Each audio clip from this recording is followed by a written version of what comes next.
আজ ছিল জামাই ষষ্ঠী।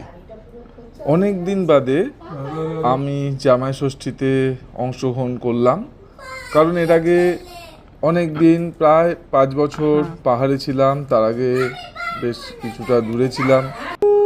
তো তার ফলে বিভিন্ন কারণে জামাই ষষ্ঠী করা হয়ে ওঠেনি।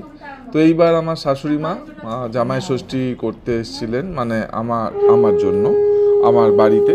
তো সকাল থেকে তার তোড়জোড় চলছিল, বিভিন্ন ফলাহার সব সারা হলো, তারপর যে রিচুয়ালসগুলো আছে সেইগুলো করা হলো। এবং ছেলেকে বললাম, বাবু তুই পুরো ব্যাপারটা ভিডিওগ্রাফ কর। তো সেইগুলোই দেখতে পাচ্ছেন। তো বেশ মজা লাগছিল, অনেক দিন বাদে এই জামাই ষষ্ঠী হচ্ছিল, ভালো ভালো খাবার খাচ্ছিলাম। কিন্তু সবচেয়ে যেটা ভালো লাগলো, আমার মেয়ে শারদিয়ার জন্য, শারদিয়া আমাকে যে উইশটা করলো, একটা জামাই ষষ্ঠী উপলক্ষে একটা গ্রিটিংস কার্ড বানিয়েছিল। এই দেখুন, এই গ্রিটিংস কার্ডটা ভারী সুন্দর না? এটাই ছিল আজকে আমার জামাই ষষ্ঠীতে আমার সবচেয়ে বড় গিফট।